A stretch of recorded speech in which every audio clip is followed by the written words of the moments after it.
Hello, and thank you for joining our Office of State Comptroller celebration of Women's History Month. We are having a conversation with truly an historic figure in New York State, a very important woman in New York State, and it's going to be a great conversation. The theme for this year's Women's History Month is Women Providing Healing, Promoting Hope. The theme is a tribute to the ceaseless work of caregivers and frontline workers during this ongoing time of the pandemic.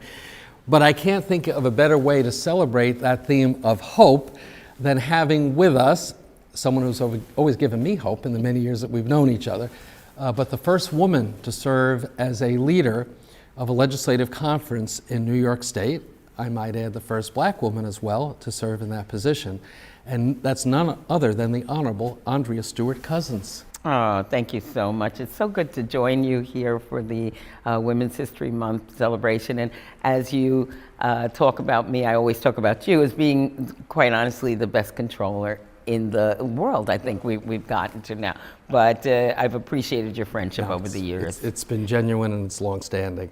And thank you for hosting us. Here, normally when we do these conversations, we do it from our studio at the Controller's office, and of course with the pandemic we've been doing everything remotely. So last year for Black History Month we did one with Hazel Dukes, our friend Hazel Dukes, and this year we did it with Svante Myrick, the former mayor of Ithaca, and Jennifer Jones Austin. We've always called them fireside chats, but we never had a fireplace.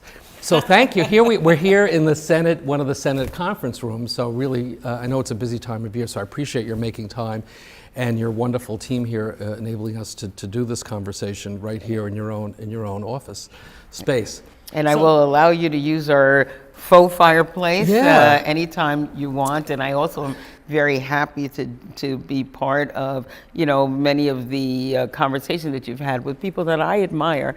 And so I'm glad that you're bringing those voices to your audience. It's good. And something we learned during this time of the pandemic, using technology and doing things remotely, then putting out, on the web. It's been a great way for us to expand the communication. That's right. So, you're the Senate Majority Leader. I don't know if you expected that you were going to be the Senate Majority Leader when you started on your path of elective service, but for the folks who may be just getting to know you, let's talk about your path. What started you, your beginnings, what moved you to move into elective office, and ultimately to get to this incredibly important and powerful position of being Senate Majority Leader? Every time I get a chance to talk about my past, I do, because I always think that hearing how people got to where they arrived can be inspirational. And it also dispels the myth that people who wind up in these positions showed up because they knew someone or they had some advantage. So for me, I grew up in New York City. My parents lived, we all lived in Amsterdam houses, and I always say that we were living there because my dad, who was a World War II veteran, Purple Heart, Bronze Star, all of the heroism, when he served in the segregated army and then came out, the GI Bill was not available for black soldiers. So the opportunities to buy homes and get approvals from banks, et cetera, were not there for my dad, but public housing was there. So we grew up in public housing. My mother, extraordinary as well, she had always wanted to be a lawyer, but again, the advantages that were given to men certainly were far less likely for women, and for black women almost non-existent. She typed 100 words a minute, and even then corporations would not hire black women. So she wound up being the head of the steno pool for the city of New York in the Corporation Counsel's office, which was pretty impressive. Because of her skills, but she was always unable to really reach her goals and aspirations. They were very loving parents, brought us up to focus on faith and family and certainly education. my parents understood, and my mother really very clearly said, if you get it in here, nobody will take it away. And as I grew up during the 60s and civil rights and the war in Vietnam and so on, I became aware and active in my own way, but we were here in the North, we weren't in the South, and so there was a different perspective. And I think even in the North, people did not necessarily understand the level of barriers that were imposed in people's lives, and certainly Black people's lives. That being said, I went to public schools in New York City. We then moved up to the Bronx, and we moved into Parkside houses, so I grew up in public housing. And when I decided to go to work, I worked for a corporation that also did not really elevate women, did not elevate women of color or people of color in general, until there was a class action suit. We share that corporation That's background, right. We share Remember that corporation. That's right.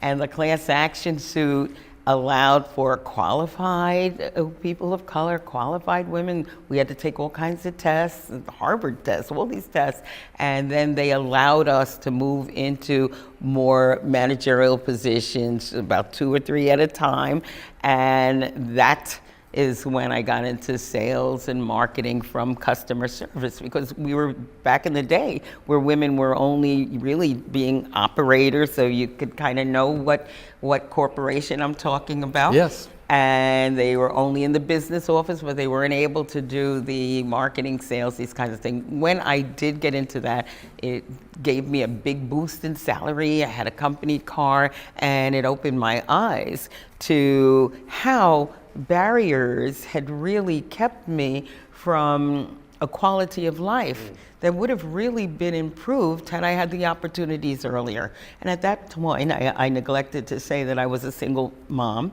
and fighting for daycare, because when I started and I was making at that time like $8,000, they decided that that was far too much in the city of New York to be able to continue with any subsidies. And so I was out there begging for daycare back in the day, and having the Board of Estimates at the time tell us that, unfortunately, people who made money like we did could not use daycare subsidies anymore. So luckily I had my mom, and I was able to continue to go to work. But that's why today I continue to fight for affordable daycare, because it is still an issue today. But I went on to marry my husband, who I met at that same corporation, and I didn't realize that's where you met him. Yes, yes, okay. When I got into that other department. Okay. By the way, the flip side, I think you remember, I got hired as a telephone operator. That's funny. So, that's right. People think, that consent decree and affirmative action only benefited women. Right. In fact, it created opportunities for men. For men as well. Yeah, just to point that out. Exactly. But you know what? It created additional opportunities for men. Yeah. Because you had a range of opportunities, but no one assumed that you would. But so it was very, very. Yeah, but thank you for sharing that, because I didn't realize. It's so fun. I can still look up a phone it's number so pretty fun. quickly. I bet. Now I know. This whole world has changed, right? Yeah. But we moved to Yonkers, and that's really where my political journey started, because I wasn't really involved in politics. I think I'm trying to explain to people that I was just trying to keep food on the table, trying to make sure my kids got educated, trying to make sure that opportunities were available, and I took advantage of those. It's not like your grandfather and father or my grandmother were political leaders and said, this is your path. No, not at all. Although my mother was quite involved in PTA, quite involved in the tenants organization. So she understood the power of politics and the power of being involved. And she understood that she had a voice, and to the extent that it would be heard, she would make herself and her opinions known.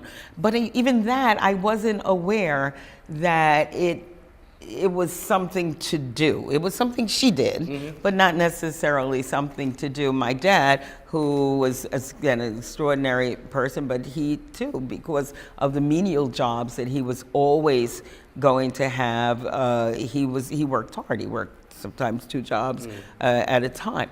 So when I was married and living in Yonkers, we moved into a place that we thought was really integrated, and it was sort of idyllic, close to the city, lots of greenery and a lot of diversity where we moved. Little did I know that it was sort of like the Mason-Dixon line. And had we moved south, it would have been all black and brown. Had we moved north, which we probably couldn't have, it would have been all white, and it was the same on the east side. So a few years later, there was a desegregation suit, and ultimately the court decided that Yonkers indeed was segregated and needed to desegregate not only the housing, but schools as well. Very controversial, I remember. It was extremely controversial. But here we were in this community with kids going to school and having the city torn apart. Some people who wanted to make sure that the city government appealed the decision and did not comply at all, and others who realized, now this time we were moving into the 1990s, that we did not want to be a city in New York, in the country, that is still fighting to keep segregated. So it was a very difficult and divisive battle, and I became active within the NAACP, especially as it related to transporting kids, because we didn't want our children to be anyway terrorized while they were just trying to take advantage of education. And so the politics began when people were vying for mayor. There were 3 candidates. 2 were wanted to appeal the decision. Only one, Terry Zaleski, was actually willing to comply. He and I were elected the same year to the State Assembly. To the State Assembly. Yeah, same year, 86. Exactly. Yeah. And that's why he was inspired to run, because of his work in the Assembly. So I was able to assist him. First, I helped my friend Simmer Brandon, who still works with me today, to become the first African-American woman council person on the City of Yonkers Council. And after we got through the primary with her, I was able to help Terry Zaleski. I wanted to say that in the intervening years after I left the phone company, which I ultimately did, and now we've identified it's a phone company. I think you probably gave it away when you said the operators as well. When I left there, I actually did continue my education, continued to go to school at night, etc. But also I got into journalism, which is something I wanted to do. I was a reporter and I was a teacher. I was able to do a lot of different things. So I brought those skills to Terry Zaleski's campaign, and I was helpful there. He won, and he asked me to join city government. And it was the first time when I joined city government that I realized how important, in a broader sense, government was. Because I realized that the same government that had segregated the Army, that had said my dad wasn't qualified to, was not entitled to the GI Bill, was the same government that provided public housing. It was the same government that, although sanctioned corporations barring my mother from having a job, was the same government that allowed for her to ascend because of civil service. The same government that said everything was fine to segregate provided public schools for us to get an education. The same government that said it was perfectly fine to be segregated was the same government that was able to decide a class action suit that allowed me to advance, and the same government that decided that Yonkers should desegregate. And so it was very clear that government mattered, and who sits in those seats matter. And could be a positive force. Could be a positive or a negative force. Yeah. Okay, I mean, you bring your whole self to these things. Yeah. You bring your conditioning, you bring what you believe, And so it matters who's sitting there. And so I realized that if I were going to be in government, that I would be part of the group that would remove barriers, that would allow for opportunities that people didn't have to be made available, and that I would always fight on that side, because that's what happened to me. I stand on the shoulders of, and I've mentioned certainly my mom a lot, but you know, the Hazel Dukes of the world, and so many. I was going to ask you, besides your mother, obviously a great inspiration, were there any other women role models that you would point to? Well, you know, I mean, when I was coming up in politics, there were very few women that were in my circle. We all pay homage to Shirley Chisholm and the amazing courage and inspiration that she embodied and really encouraged. And the So fact you that remember when she ran for president? Yes. Yeah. Oh, Yeah. yes. Yes. And we had a lot of people. The Robinson sisters come to mind. Who, you know, I mean, people who were so involved in the idea of her candidacy. It was amazing. But in Westchester, even women like Congresswoman who's retired now, Nita Lowey, she was somebody who I saw a lot, and I could go to her and at least we would share some thoughts on different issues. And even on the other side of the aisle, somebody that you might have served was Cecile Singer. I don't know. Oh, yeah, I did serve with her. Yeah. Yes. Yeah, she took Gordy Burroughs' seat, right? Okay. Yeah. Yes. He was here when I first came, and then she took the seat, as I recall. Yeah. Yeah. So she was somebody who, you know, even to this day, extremely active in the community and someone that I could talk to. But there were very, very few women. Yeah.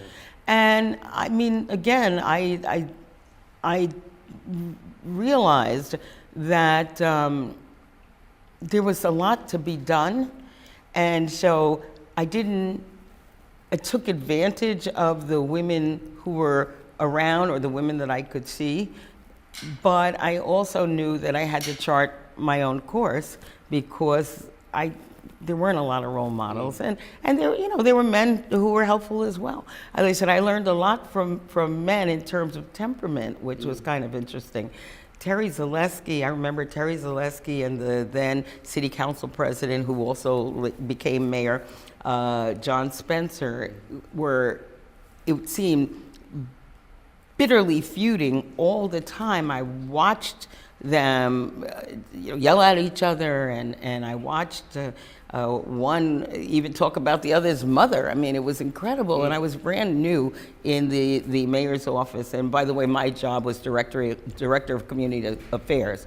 So my job was to bring people together, bring people who had been out of government, bring them into government, give them a seat at the table, keep people who were there from thinking that their whole world was going to fall apart. So that was kind of my job. But these two would fight all the time. And then one day, and I'd already become sort of a part of the anti, John Spencer camp, because all of this fighting happened all the time. And then one day I walked in, and the two of them were sitting at a counter, just sharing a cup of coffee and having a great time. And I'm like, huh? Here I am, ready to just do war, and they weren't. Yeah. And again, I don't want to say that men do this, women do that, but the reality was, I was really taken aback when I saw that they were able to have this very public feud, but they were able to sit down and talk when the cameras were off and people weren't watching. And so I've always tried to maintain the distance in terms of my emotional involvement with who I'm angry at and or what they said, and keep my eye on the prize about, how do we get, the resolutions that we need. Yeah. And it served me well. Oh, yeah. So when did you make the leap from being a staff person to running for office yourself? And what was that like? Yeah, it was after 4 years, and it was, there were a lot of things that were going on in the city, and because I was the director of community affairs, I was able to meet a lot of people. I was able to assess the needs, and people were happy that there was some communication now between themselves and government. And I enjoyed so much trying to bring solutions and creating energy and synergy among people who really didn't know each other or had thoughts about the other. And so somebody came, and this is what usually happens with women, and it was a gentleman who was affiliated with the mayor. They were angry at the city council president, who was a woman, Vinnie Restiano, and they decided that maybe I should run for city council president, since I was now out in the community all over. And they never thought I could win, but they thought that it would be a good idea to at least give her a run for her money. But I thought about that, and I decided there was a need for someone like me in government. And after all I was doing really was implementing the ideas that I shared of someone else, that I had ideas that I would want to implement on my own. So rather than run a race in order to accommodate somebody's desire to just muddy the waters, why not run a race that I could actually win and bring some value? And when I looked around, I was able to determine that if I ran for county legislator, I would be able to bring that value as well as have an opportunity to win. And there was an incumbent, and the incumbent, as far as people were concerned, had lost touch. And so I challenged that incumbent, and I won the primary, and then the incumbent was given the Republican line. And so I ran against the incumbent again, and I won. And that began my... So you won your first race. I won my first race. You didn't win your first state senate race. I did not. Talk about that experience. I knew, again, after I'd spent 10 years in county government, that the things that I really wanted to make a difference about, which again is education, I wanted to make sure that the funding for schools, the resources were there, because I believe that education is the great equalizer. And on the county level, I couldn't really impact that in any meaningful way. And I believe that more should be done. So again, I decided to challenge an incumbent who was there for 20 some odd years, and I did. So that race was epic. I look back now, I wish I had had a videographer there, because a lot of people have put out these kind of David and Goliath films, and it was amazing to watch the momentum that was built. And well, you were very much the underdog. And oh, please. Yeah. I was definitely David. Yeah. And everybody said, oh no, you couldn't win, and this person had been in forever and had all these various resources, and they did. And yet, at the end, and the end, I will say, did not come in November. That's right. Yeah. Yeah. The end came in February of the following year. Yeah. Yeah. I lost by 18 votes ultimately. And it was one of those things that sometimes when you lose, you still win, because that's what happened to me. I ran in the year that John Kerry was running for president. And everybody was really paying attention to the national races and the national races, and nobody was really paying attention to what was happening right here on the state level until after the presidential race was decided. Then everybody was still sort of interested in politics, and they turned their attention to what was happening here. And for the first time, I mean, again, I was running against a 28-year incumbent, and when I started, my name recognition was maybe in the 40s, and it was that high because I had worked to establish the Human Rights Commission for Westchester County. So people sort of knew my name because that was a 2-year battle. Surprisingly, I thought that who would be offended by a Human Rights Commission? And I brought the idea forward after there were swastikas that were being painted on synagogues, and at that time, again, a major company, Texaco, had a huge problem where their black employees were being called black jelly beans or something. So there were things going on. And so when I brought the idea of the Human Rights Commission, I thought it would be embraced. But it wasn't. People in Westchester did not want to be affiliated with any sort of racism, but I had hearings, and not only did people come forward and say that they had been discriminated against, and because the state level human rights was so slow, it'd been 10 years, also the LGBTQ community came forward and said, what about us? Yeah. And so then the attention shifted. They shifted to, okay, maybe we'll do race and religion and sex, but not them. And so the fight started about how do we not include people in the Human Rights Commission if we're going to establish it. It was a 2-year fight. And ultimately, we established the Human Rights Commission with the protections for everyone.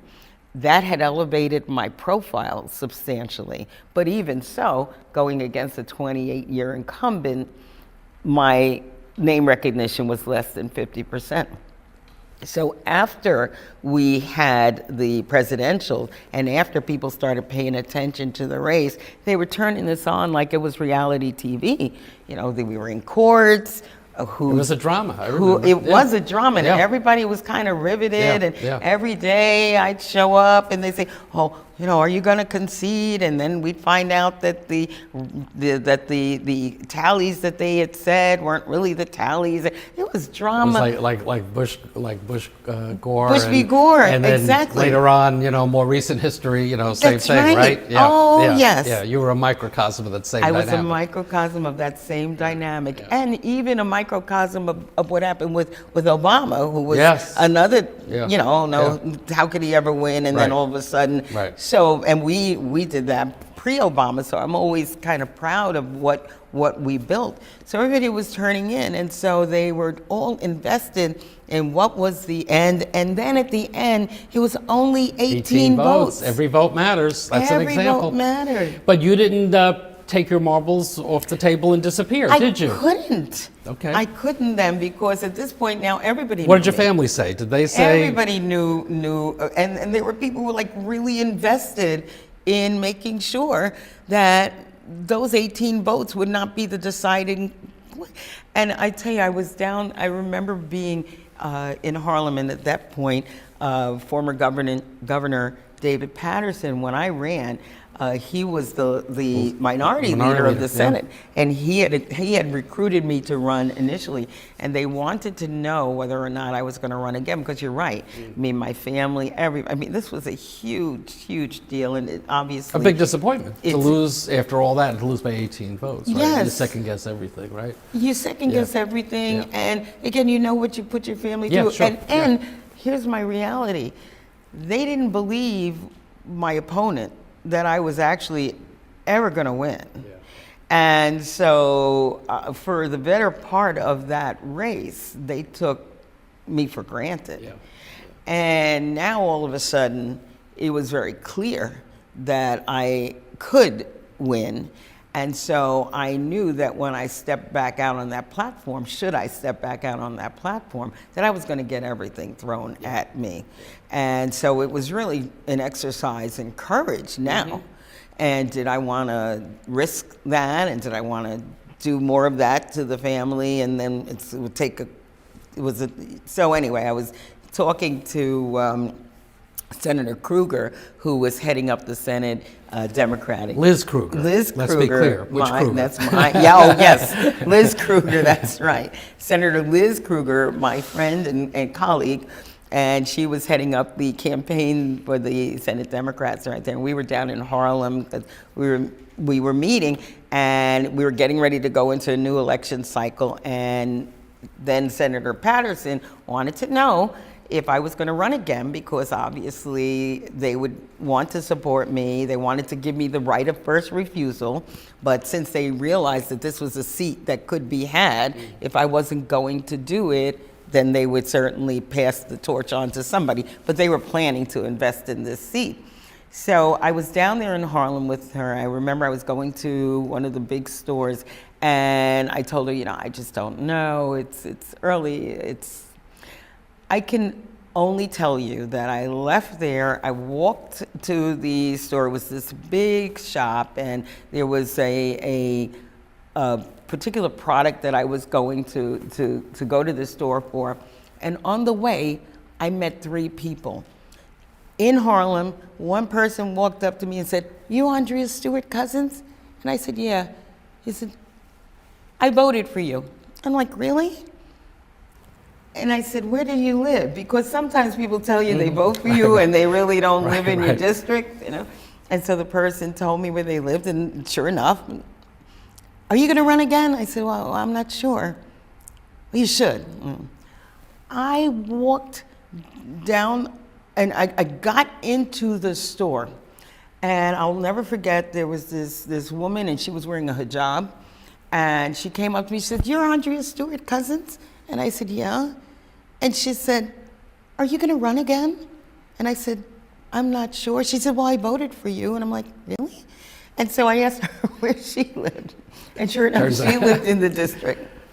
And so she said, "You have to run again." And I said, "Why?" She said, "Because the path has been laid for you. You have to walk on it." I'm like, "Really?"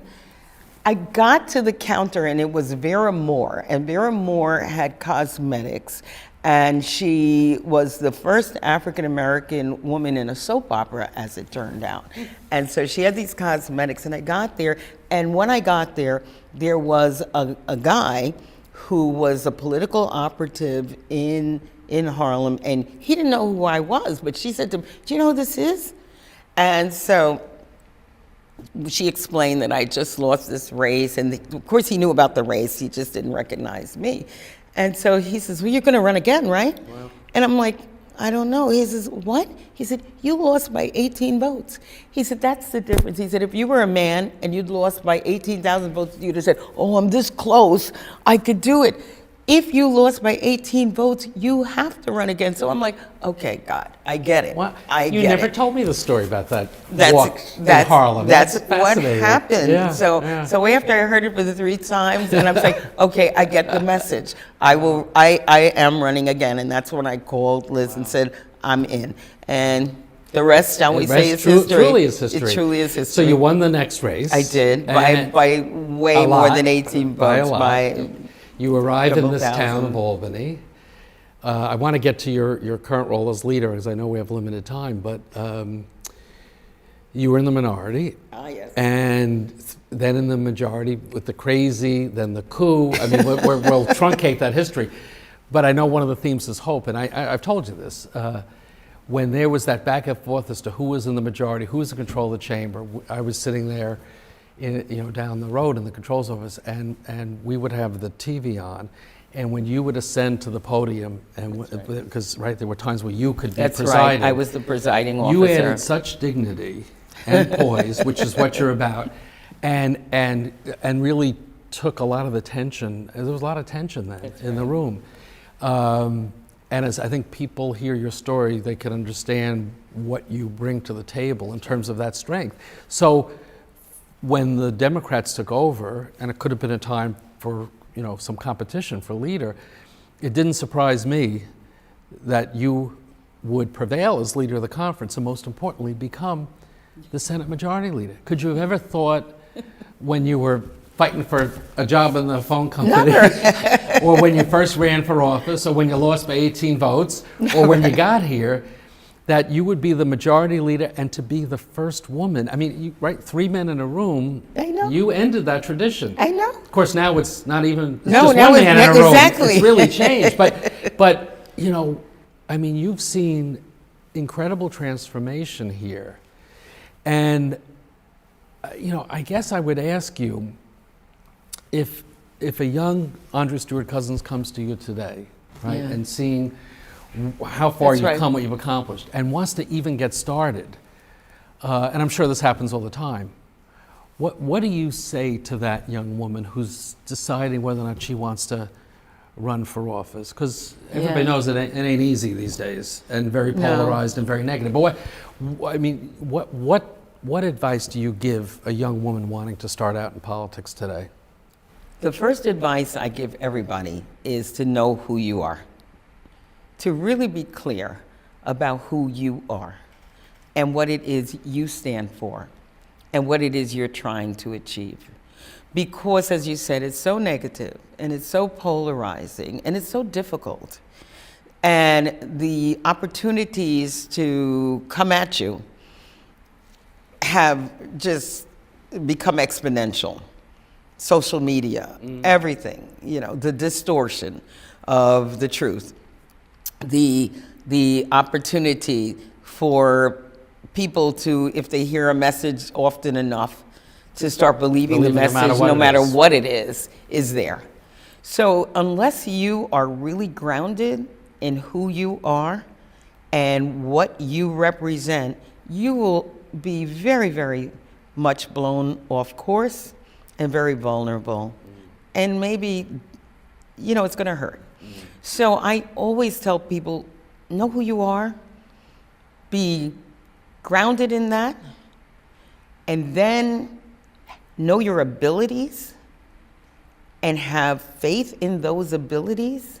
And of course, generally, you got to believe in yourself and believe that you can bring value. Once you have checked those boxes, and it goes under that big category of know thyself. Know who you are, know your talents, know your strengths, know your weaknesses. Know that people, if you've got anything that could be used against you, it will be. It will be, yeah. Just know all those things. Yeah. And then if you are clear that you are the person who can still advance the cause that you're interested in, then you go out there and you do it. And you just don't look back. You surround yourself with people who can help you get to the objective that you want to get to, and ignore the naysayers. And what I found is that I did not know I'd run for county legislator, and I don't know if in running for the county legislative race, for example, just in terms of fundraising and all that, I don't know that there was ever a more expensive race than maybe on my side, $25,000-$30,000. Maybe on the other side, 50, 60. But now, these races are in the millions, and you can't get stuck there, though. Once you know that you've got something to bring, you'll be surprised how doors will open, how opportunities will present themselves, and how you will have what you need. So the hopefulness. So don't get stuck. It's just like going to college. Yep. If we're looking at, oh my goodness, what the ticket is, and then you never start. Yeah. But just go, apply, do what you have to do, know that you've got to get this education, and you'll be surprised how things will work out. Couple of things. I know, we're running short on time. You preside over a very diverse and dynamic conference. Yes. And you have a lot of younger Yes, I do. folks who are senators now, a lot of young women as well. So I'm trying to think how to frame this question. So you have the perspective of history, quite a history that we've talked about. You probably have some colleagues who came in thinking it was easy, or this is the way it always was. Yeah. Do you find a generational difference in terms of, and you've appointed women to many key committees. You mentioned Liz Kruger, first woman chair of finance, right, in the state's history. So is there a generational difference between how the younger women view this town and the political process versus folks like you who had to battle your way through? Probably. But so what? Okay. Because what I've always said is that this is a special calling, public service, it really is. And the fact that any of us are able to actually, and I know you feel the same way, actually fill roles that are needed by the public, you want to bring with you all the integrity and all of the insights and all of the meaningful structures and ideas that will allow you to do the best job. And so that's what I've encouraged every single member, and I think certainly in my conference, I'm so proud of them. That's who they are. Yeah. They come with a sense of, I want to do this, whether they got there on easily or whether they fought, 1,000 Goliaths to get there. The reason why they're there is the most important thing to me. Yeah. That you're not there for the power, you're not there so that you can have an employment service for everybody in your family. You're not there in order to amass money and to figure out how you can get more by doing this or that. Nobody's there for that. Yeah. Everybody's there because they have an ideal of what this American dream is supposed to be and how, as a state government, we can be that embodiment. Give me that, and I will be able to work with you. And you have a reputation as a leader of being incredibly inclusive and nurturing and supporting and mentoring to all of your colleagues, men as well as women, but I suspect you take a particular interest in all the junior members, that are starting out. Again, I'm mindful of time. I just want to ask you again in terms of the history and Women's History Month. First woman leader of a legislative conference here in Albany, and we're witnessing the confirmation hearings going on for the first black woman to be on the Supreme Court with Judge Jackson. How do you relate to that, given your life experience? Right. How do you connect to that? I will also say, again, the first woman governor. Here I am serving with the first woman governor. And I might add, some people had thought that you could have been the first woman governor had you chosen to take that path. You don't have to comment on that. I won't comment on it, but I'll give... You were certainly always mentioned, and I think that speaks a lot, not only about you, but about how the place has changed, right? Absolutely, and we won't forget in the state government, the Attorney General, first woman, African-American woman who's elected Attorney General statewide in Tish James. I watched some of the hearing of Judge Ketanji Brown Jackson. I am so proud of her because she represents, as she said, the aspirations and the opportunities that have been so difficult for so long, for so many. And here she is, poised to be part of, the highest court in the land, creating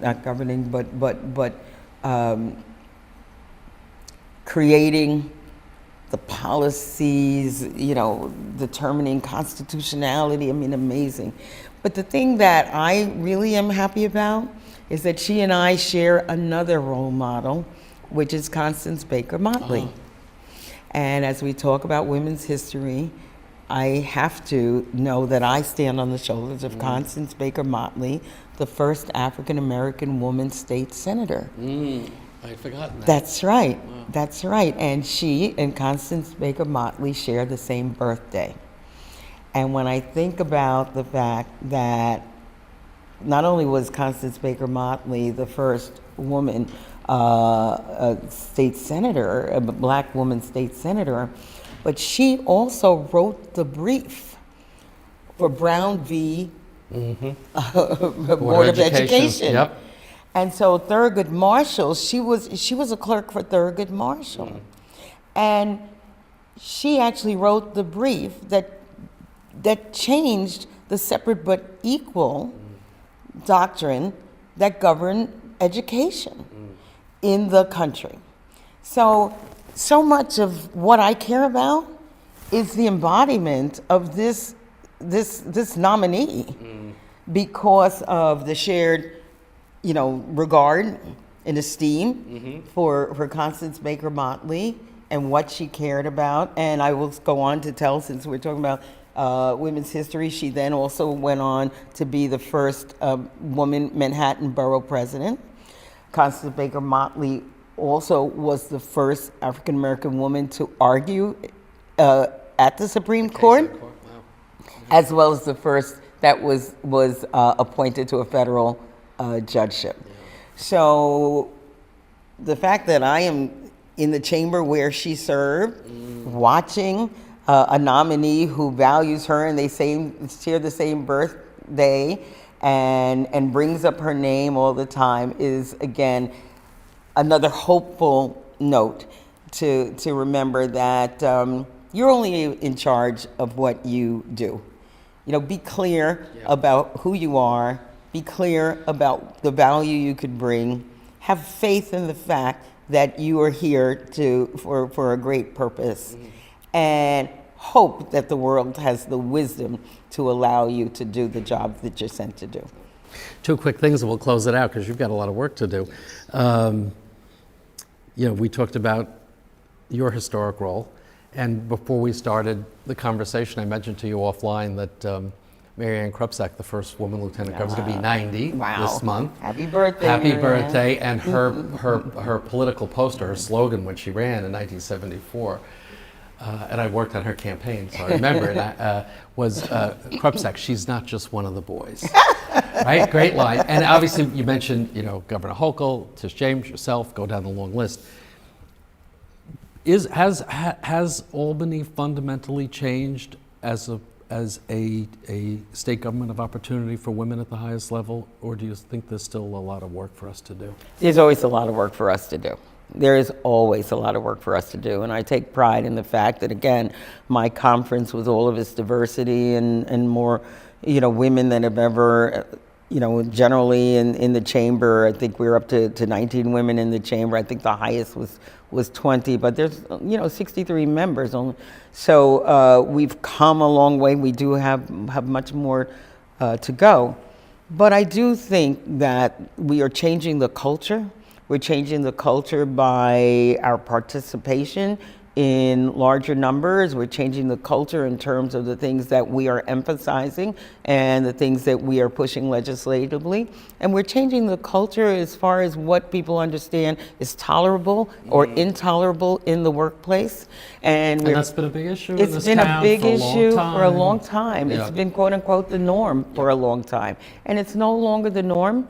And people are now willing, clearly, as we've seen, to call it out on the highest levels and on the lowest levels. And when people come in to meet me, sometimes we have interns and fellows, and I get a chance to talk to them, I make it very, very clear that we want to make sure that you have a safe working place, that you have a space where you are respected and regarded, and you are able to do your job. And so we do have a long way to go. But I think as long as we continue to set the example and put out the message that we will not tolerate any sort of harassment, any sort of you know, inappropriate behavior in the workplace, we will be able to change the culture. And the fact that, again, women are in levels that we never. I have the first. You talk about historic first. You know, my chief of staff, again, first woman, African American woman who's had that position. I have the first secretary of the Senate, Latino, Alejandra Paulino.